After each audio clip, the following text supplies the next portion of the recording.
रात में दोनों सैनिक सौदागर के घर के बाहर पहुंचकर पहरा देने लग जाते हैं। तब दूसरा सैनिक बसंत से कहता है, मित्र, अगर बुरा ना मानो तो तुमसे एक बात पूछूं? बसंत बोला, हाँ भाई पूछो, क्या पूछना चाहते हो? सैनिक बोला, भाई जब से तुम राजा की फौज में भर्ती हुए हो मैं तब से तुम्हें देख रहा हूँ। इतने दिन हो गए पर मैंने तुम्हें कभी भी हंसते मुस्कुराते नहीं देखा। जब भी तुम्हें देखा तुम हर समय उदास और अपने आप में ही खोए हुए दिखाई दिए। तुम्हें ऐसा क्या दुख है मित्र जो हर समय तुम ऐसे रहते हो? साथी सिपाही की बात सुन बसंत बोला, भाई मैं तुम्हें क्या क्या दुख बताऊं? कोई एक हो तो बताऊं। मैं तो जब से छोटा सा था बस तभी से दुखों ने मेरा दामन थाम लिया था और ज्यों-ज्यों वक्त बीतता गया त्यों-त्यों वो कम होने की बजाय बढ़ते ही चले गए। बसंत की बात सुन उसका साथी सिपाही बोला, भाई हमारे पास पूरी रात है, तुम शुरू से लेकर आखिर तक अपनी कहानी मुझे बताओ। कहते हैं दुखों को जितना बांटो उतना कम होते हैं। बसंत बोला, मुझे नहीं लगता मेरे दुख कभी भी और किसी भी प्रकार से कम होंगे,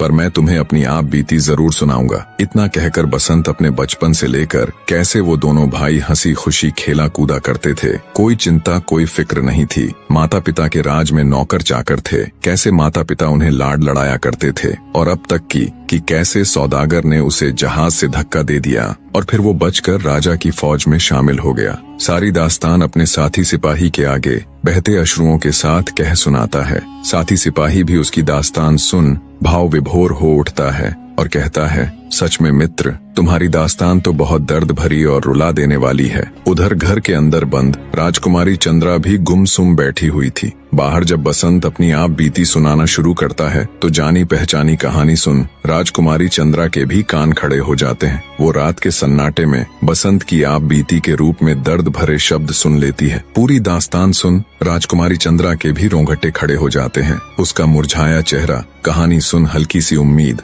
और आश्चर्य के साथ खिल उठता है। राजकुमारी चंद्रा सोचती है, ये जो पहरे पर दास्तान सुनाने वाला सिपाही है या तो निश्चय ही ये मेरे पति बसंत है या फिर उनके बड़े भाई रूप। अगर इस बात का भेद सौदागर को लग गया तो पता नहीं फिर से वो क्या जालसाजी कर दे। इन सब बातों का भेद तो राजा के सामने ही खोलना चाहिए। चंद्रा अपने मन में राजा के पास जाने का निश्चय कर लेती है और सुबह होने का इंतजार करती है। सुबह होते ही वो मौका देख सौदागर के घर से भाग जाती है और सीधा राजमहल में राजा रूप के सामने पेश हो जाती है और कहती है, महाराज मेरे घर के बाहर कल आपने जो पहरेदारी के लिए 2 सैनिकों को तैनात किया था वो चोर है। उन्होंने घर से कीमती सामान चुरा लिया। चंद्रा की बात सुन राजा रूप तुरंत अपने सिपाहियों को आदेश देता है कि कल जिन सिपाहियों की सौदागर के घर के बाहर ड्यूटी थी उन्हें तुरंत मेरे सामने पेश किया जाए। राजा का आदेश पाते ही तुरंत उसके सिपाही उन दोनों को पकड़ लाते